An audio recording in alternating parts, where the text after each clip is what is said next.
snowy scene in Buffalo last night. Bills Mafia shoveling snow, as you might expect. That's at 2 p.m., by the way. They were out there making sure it was ready to go. They know a thing or two about this. We're going to pick it up in the top of the second quarter. Niners with the ball. Christian McCaffrey up the middle for 18 yards. This was a beautiful sight to see. Not only in the snow, but McCaffrey breaking off a long run. You wonder, is he back? Well, unfortunately, more on that later. He gets the ball immediately sliding down there, and he left the game, does not return. Adam Schefter will have an update on his health in just a little bit, so don't miss that. 8 minutes, 48 seconds to go in the second. First play of the Bills' possession. Josh Allen to James Cook, 65 yards for the touchdown. Yeah, the most shocking part of this is James Cook running away from 3 or 4 San Francisco defenders that had angles on him. His speed fully on display. Just felt like it was not going the 49ers' way throughout this one. Bills in the red zone here, less than a minute to go in the second half. Allen finding Mac Hollins in the end zone for a 7-yard touchdown. Allen said that was one of his favorite plays of the entire game after the game. Bills up 21-3 over halfway through the third. Bills near the goal line, and this was just crazy. Only this quarterback would pull off this just goon type of play. Amazing catch by Coop. And then the awareness to lateral it to Josh. And finally, if he gets out at the 1, the play's not nearly as cool. Got to score. It's really cool to think about Amari Cooper joining this team in season and already having that type of chemistry with them. 12 minutes and 41 seconds left in the game. The Bills are back in the red zone. Josh Allen running it in for the 8-yard touchdown. The Bills dominate 35-10. Here's Sean McDermott after the game in the snow. These guys just have great symmetry. They really do. And when you're connected like that, hey, I want to see an angel, a snow angel. Ready? Come on, let's go. Snow angel, come on, come on.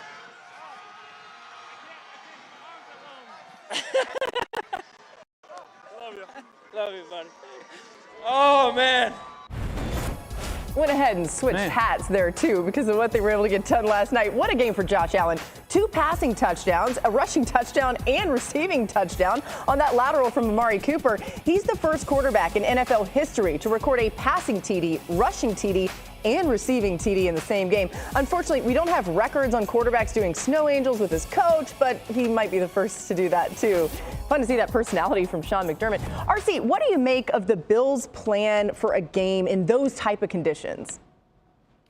Well, I mean, first off, let's talk about the Bills drafting a quarterback that was built for those type of conditions. A guy at 6'5", 240 pounds, a howitzer for an arm. So you know that you can have the plays we saw him make with his legs and also throw the back shoulder to Mac Hollins when he's locked up with Travarius Ward. But their plan was made for this sort of weather. And the way that this team has been trending since Joe Brady took over as the offensive coordinator is for a night like last night. James Cook was huge in the snow. You saw the big run. Dan mentioned him running away from players on the outside, but also the short passing game that allowed this team to get yards after catch. I felt like Joe Brady understood the assignment in knowing what the weather would be, knowing how the footing could affect you both offensively and defensively, and having a plan devised to take advantage of the San Francisco 49ers, who clearly didn't come into this game with as clear of a game plan.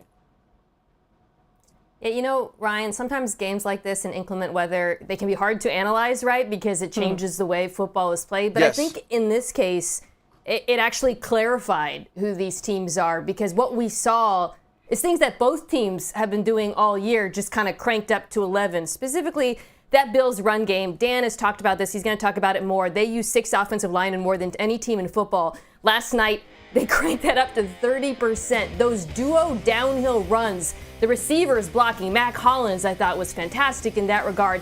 This is something we have seen from Buffalo all year, but then you combine it with the snow, and it's almost amplified. And then on the other side, same thing with the 49ers. This is a defense that has struggled to stop runs between the tackles all season long. But again, in this game, in these circumstances, those struggles become one of the reasons why they lost. And I think this was an identity game, for a Buffalo that has a very clear offensive vision. Yeah, so when Buffalo made the decision to move on from Stephon Diggs, last night was the game that they envisioned, I believe. If you go back 2 seasons ago, Cincinnati goes in there and pounds the football at Buffalo. Buffalo can't run the ball and just dominates the game. And then you watch last night and you sit there, and we've heard all season long of, well, this is a different football team. No one really cares who gets the stats. Everybody's bought in, all 11 guys on the offense. And that's the perfect example of how it plays out. Tamina mentioned it. it's fascinating to see how the wide receiver group in Buffalo is now being coined with one of the better wide receiver blocking groups in the NFL. Mina talked about that duo run. It doesn't happen unless you have two things at your wide receiver spot.